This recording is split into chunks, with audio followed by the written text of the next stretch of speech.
Hi, welcome back to the Disney Plus Everyday Challenge, and today we have Best Friends Whenever. I kind of called it yesterday when I said that this was a teenage girl thing. Did I say that? I'm pretty sure I thought it. Teenage girl thing, and there's time travel. And if I didn't say that, that's what I meant. Because that's what it is.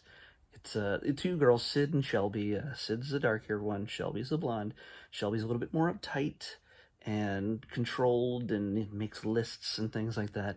Sid is a bit more unkempt and sleeps late, and she's just a little bit more of a wild child in a sense. But they're best friends, complete opposites, but best friends. It's that old, um, how do you say it? Why can't I say it? My brain is not working anymore today. It's one of those odd couple type of situations that shows been using for eternity, and any storytelling, not even just TV shows, but have been using for eternity, but brings them together and creates conflict naturally. And in this case, though, these girls who are best friends, Sid has just moved in with Shelby because her parents are off on an archaeological dig and may not be back for years, which, okay.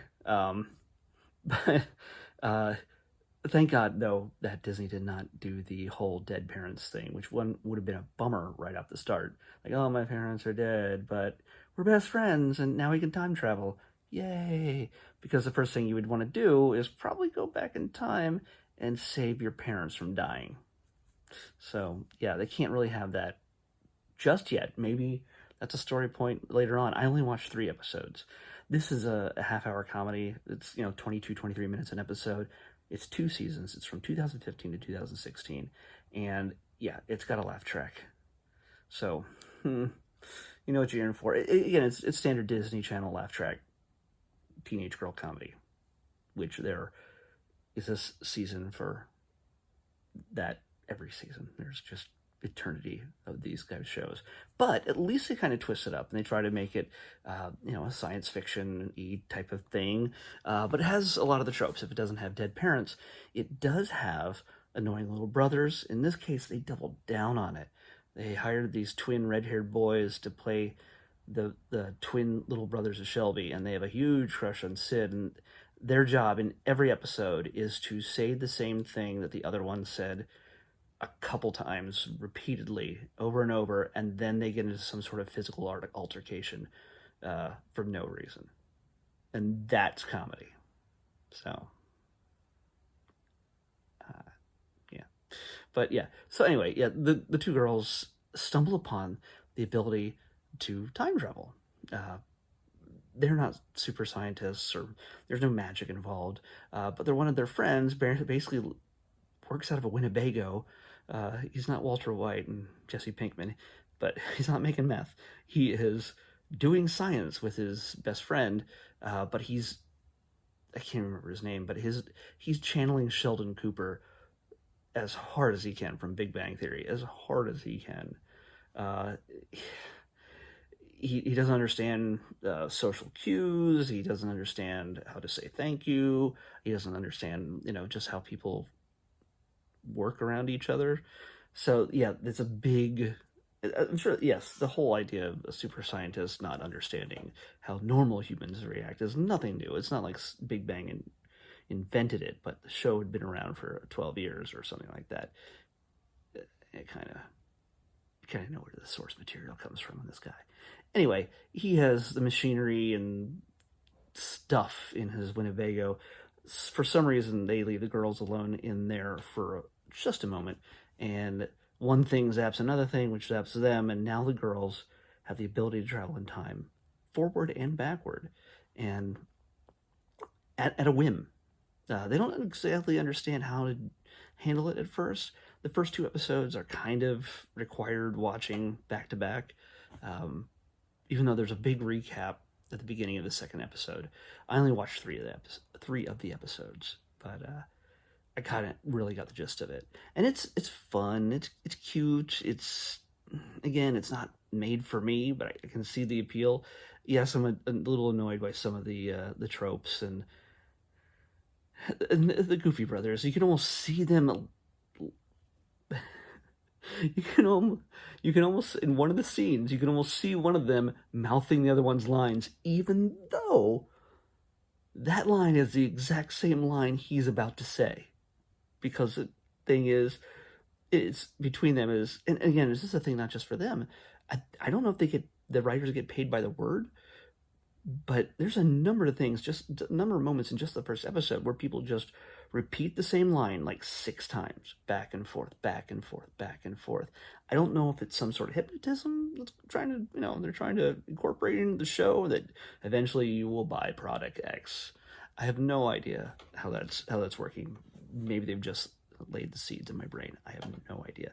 But yeah, the twins, one of them was like, no, it's my turn. No, it's my turn. No, it's my turn. No, it's my turn. And it goes on like that. I can understand why this would be funny to a kid who's like 8, who has to watch it with his big sister or whatever, and it's to appeal to any kid. The cool sisters and the dorky brothers are always getting in trouble, and just there's even a montage at the end of the 3rd episode where they're just making cakes, and basically they just threw 2 kids into the set of a kitchen and just gave them flour, sugar, eggs, and just had them throw crap everywhere, and just they got paid to do that day, which is kind of great for those guys. So, and it's just a montage of a sequence that they didn't put in the show because it would have slowed down the story, but they just went to it at the over the credits. So yeah. Anyway, the biggest point of this that I'm getting really off topic of is that they can time travel, and the time travel abilities they have, they discover only work when they're touching. And because they're best friends, they make this very clear. They can't stop touching each other. This could have gone a completely different direction on HBO. I'm just telling you right now. But that's not here nor there.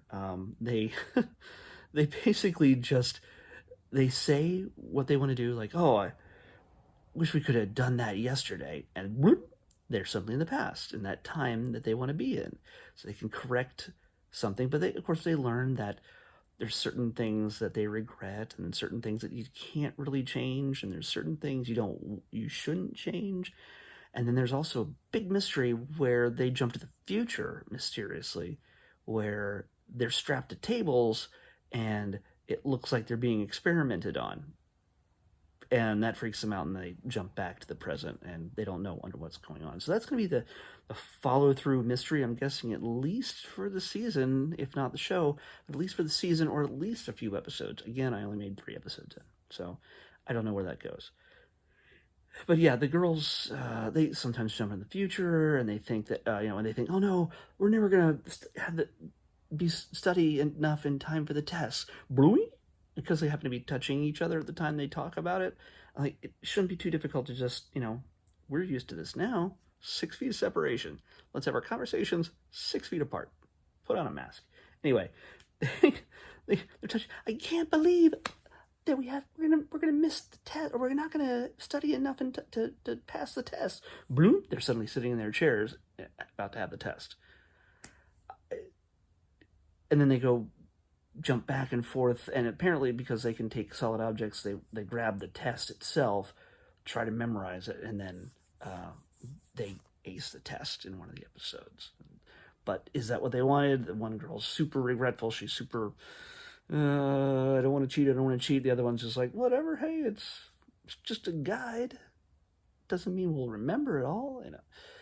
So yeah, they have differing sets of values in some ways, but they're best friends, and they keep saying that over and over again.